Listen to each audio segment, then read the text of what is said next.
कभी कभी हम देखते हैं कि कुछ बच्चे पढ़ाई लिखाई में बहुत आनाकानी करते हैं, या फिर बहुत कुछ बच्चे जो है पढ़ाई करते हैं लेकिन कुछ सब्जेक्ट में बहुत ही वीक होते हैं, या फिर वो पढ़ाना नहीं चाहते, जैसे कि गणित है, साइंस है।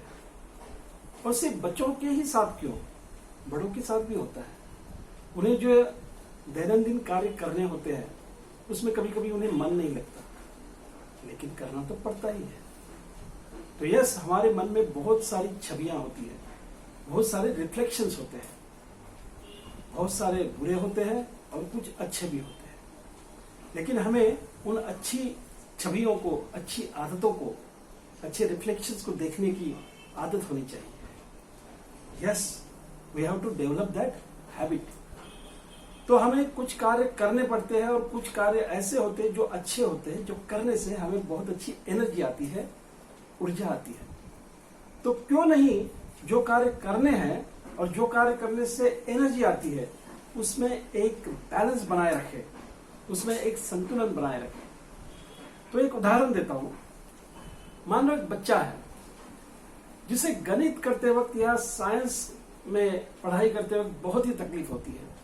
He doesn't like to study, लेकिन उसी बच्चे को म्यूजिक बहुत अच्छा लगता है, संगीत सुनना उसे बहुत अच्छा लगता है।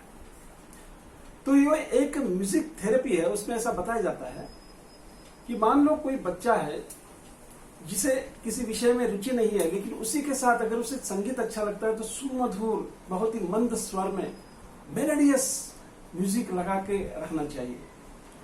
जैसे कि मोजार्ट के कुछ म्यूजिक आते हैं। It is specially for the concentration, निरीक्षण शक्ति को बढ़ाने के लिए। उतना ही क्यों, हमारी संस्कृति में भी कितने ऐसे शास्त्रीय संगीत है, सुमधुर मंद स्वर में आते हुए संगीत, और उसको सुनते हुए अगर हमें हमारे कार्य कर रहे हैं, खास करके पढ़ाई कर रहे हैं जो हमें पसंद नहीं है, तो उसमें एक विशेष रुचि हम प्राप्त कर सकते हैं। और एक उदाहरण देता हूं।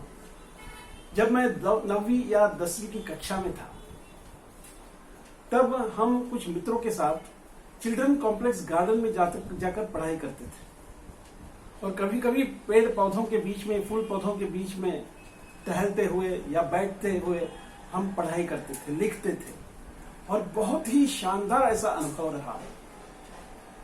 तो कहने का तात्पर्य क्या है, शायद कुछ कार्य हमें करने हैं, जबरन करने हैं, लेकिन करना तो है, पढ़ाई तो करना है, उससे हम छुटकारा नहीं पा सकते और ना ही पाना चाहिए। तो ऐसी सूरत में हमें हमारी हॉबीज को ढूंढना चाहिए, जो करते हुए हमारा जो कार्य है, जो कर्तव्य है, वो भी बहुत ही अच्छा सुंदर अनुभव बन जाए। किसी बच्चे को हारमोनियम बजाना अच्छा लगता है, 10, 15, 20 मिनट के लिए बजाकर उस ऊर्जा को प्राप्त कर सकता है, और उसी ऊर्जा के साथ वो अपना कार्य कर सकता है, अपनी पढ़ाई को कर सकता है, या जो विषय उसे पसंद नहीं आ सकता उसी में वो ऊर्जा को डालकर वो अपना अभ्यास कर सकता है। He can do our study. तो yes, we have so many things in our mind. अच्छा है, बुरा है, सही लगता है, गलत भी लगता है, लेकिन बहुत बार हम हमारे मन की शक्ति को नहीं पहचानते हैं, और इसी की वजह से हम हमेशा बुरा जो है या गलत जो है उसी के पास ध्यान केंद्रित करते हैं। तो हमारे ये जो निरीक्षण शक्ति है, ऑब्जर्वेशन शक्ति है, उसको बढ़ाना है। तो ऐसा हमारे साथ बहुत कुछ है, हमारे पास बहुत कुछ है जो करने से हमारे जो कर्तव्य है, कभी कभी नहीं करने को जी करता है, वो भी हमारे लिए सुंदर अनुभव बन जा सकता है।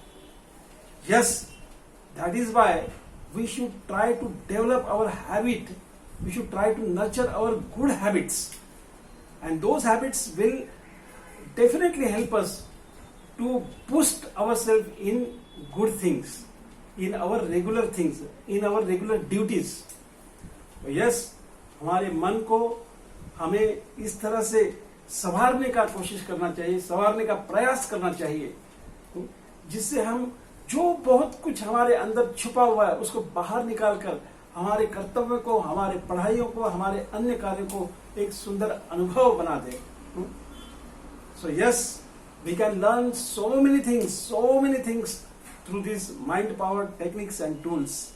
So आप फेसबुक में अजय गढ़री के नाम से बने रखिए और उसी के साथ यूट्यूब में अजेय माइंड्स AJEY अजेय माइंड से आप हमसे संपर्क कर सकते हैं.